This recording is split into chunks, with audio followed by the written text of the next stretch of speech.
let's start with the whole big announcement yesterday that my documentary is canceled. All right. If you want the full story, watch yesterday's podcast. I went into extensive detail about all the considerations, all the factors, and what went into it. But in a nutshell, to summarize very quickly, so then we can address this whole follow-up and reaction to the announcement.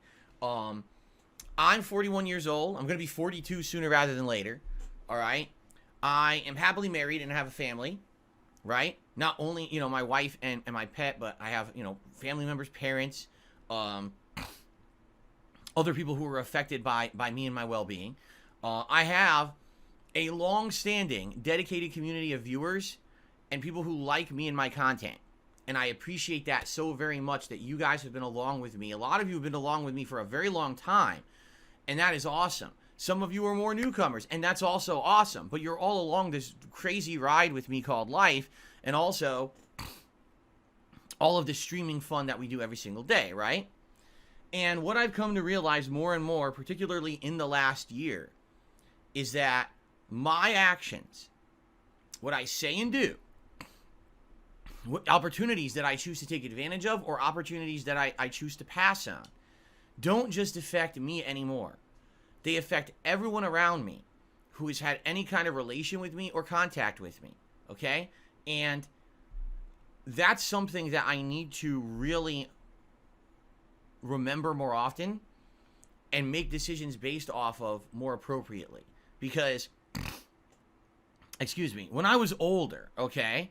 When I was older. When I was younger, I was a more sporadic guy, right? I would say and do whatever. I didn't give two craps about who responded or who said anything. Why? Because it was just me.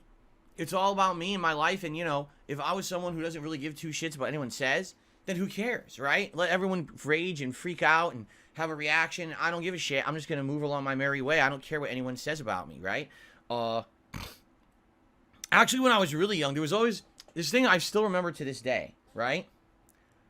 I was in high school, and I'm sitting at my desk in a class, and there's these two girls who were in my class who, I was friendly with them, but it wasn't like we were friends, you know what I mean? Like we were cordial. And I remember at that point in my high school years, it was like a very hectic time for almost everyone because I guess like homecoming dance was coming up and all this shit. So, it's like end of year stuff and people are freaking out. And the girl turns to me and she says, "Phil, how do you do it?" Right? And I said, "Whoa, what are you talking about?" And she goes, "How do you do it? Here you are sitting here at your desk, and you look completely cool as a cucumber. You're not freaking out. You're not stressing out." She goes, "How? Homecoming's right around the corner. All of us are planning. What are our plans? How are we going to handle it? What are we wearing? How are we getting there? Who are we going with? What's this? What's that? What's this?" And she says, and then, of course, school. We got tests coming up and this and that. And you're just sitting there. Well, everyone else in this class is all stressed out and freaking out. You're just sitting there relaxed. I turned to her and I said, "It's because I don't care about any of it. Like, none of this really matters, right? This is just a fleeting moment in time. If you think about it in the stretch of our lives or whatever, this isn't going to mean anything. Give it another few months, you won't even care about it anymore. So why do I sit around and freak about this? I don't care." I was kind of a very nonchalant attitude. When I was going through my younger life, I didn't care about what anyone said or did. I didn't care about impressions. I didn't care about appearance. I didn't care about shit. I was just going through it. Who cares? Coast through it, get to the next thing. While everyone else around me was always on edge freaking out, right? That's always how I was when I was younger, right? But the problem is you can only get so far through life with that attitude. And I feel like a lot of the times that I've gone through this 15 plus year journey of being a YouTuber, that was kind of the attitude. Don't give a shit. Don't care about who says what. Don't care about any impact on anything.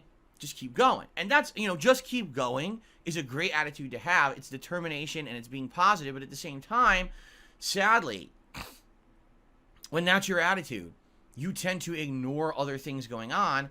I think that's a lot of the time, that's what's happened to me. Why am I in the position that I'm in today where the vast majority of people on YouTube who talk about me always talk about me in a negative light? Because people literally started shitting all over me on YouTube. And I just kind of ignored it. I didn't pay attention to it.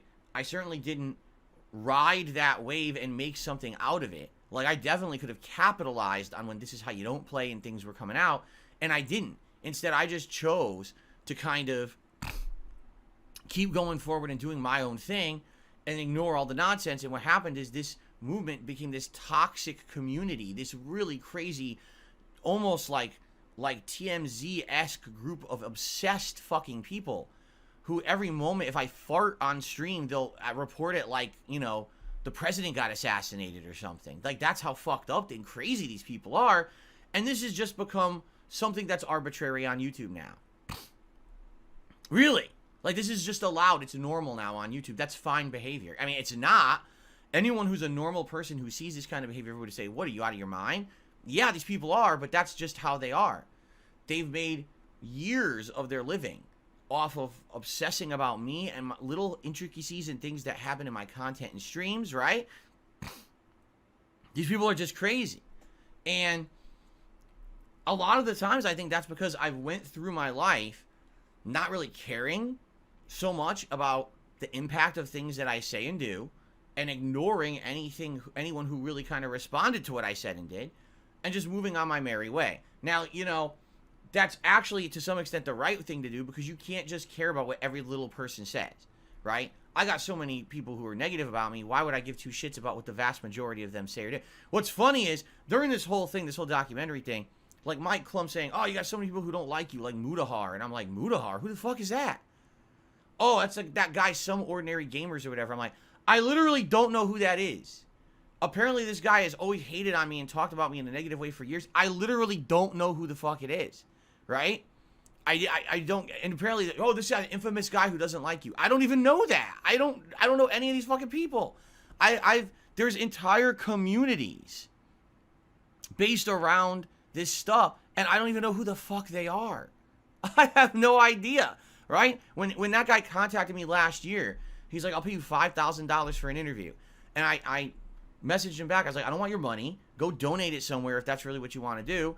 I'll have an interview with you, but not about the toxic stuff I've already answered. Anything else I'll talk about, just not that. And then he just ghosted me and never responded ever again, and apparently went on to make even more negative videos and things about me that, again, I don't know who he is. I've never seen any of them, right? But this is what I mean. Like, when I see and hear things about me, it's always negative, so it's like, why would I pay attention to it, right?